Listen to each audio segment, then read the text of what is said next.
যে অন্তর্বর্তীকালীন সরকার এটা কিন্তু কোনো রাজনৈতিক দলের সরকার না, বা এটা কিন্তু কোনো জাতীয় ঐক্যমতেরও সরকার না। তো সরকার কি করবে? সরকারের তো কিছু করার নাই, শুধু ফেসবুকে পোস্ট করা আর সংবাদ সম্মেলন করে প্রতিবাদ জানানো ছাড়া এই সরকার আর কিছু করার নাই।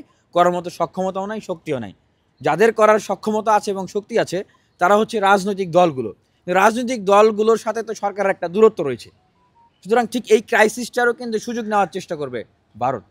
এবং আপনারা দেখেন যে এই আওয়ামী লীগের আমরা নিষিদ্ধের কথা বলে আসছি, তাদের কার্যক্রমকে বন্ধের কথা বলে আসছি। আওয়ামী লীগ তো actually is not Awami League. Awami League মানেই হচ্ছে বিজেপি বা ভারতের উগ্র আগ্রাসী আধিপত্যবাদী শক্তি। এবং খুবই দুঃখজনকভাবে হলেও আমরা দেখলাম যে আপনার কংগ্রেস থেকেও কংগ্রেসের সভানেত্রী তিনিও একই ধরনের কথা বললেন। হ্যাঁ, যে ইন্দিরা গান্ধী তিনি বাংলাদেশের মুক্তিযুদ্ধের নায়ক, নেতৃত্ব দিয়েছেন। আমরা কারারে ভাই? আমরা কি রোহিঙ্গা? তাহলে আমরা কি করলাম?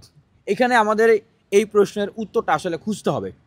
যদি ধরে নেই যে ইন্ডিয়া বাংলাদেশের মুক্তিযুদ্ধের সময় যে সহযোগিতাটা করেছিল সেটিকে তারা ইন্ডিয়ার বিজয় মনে করতেই পারে, তাহলে আমাদের বিজয় কোথায়?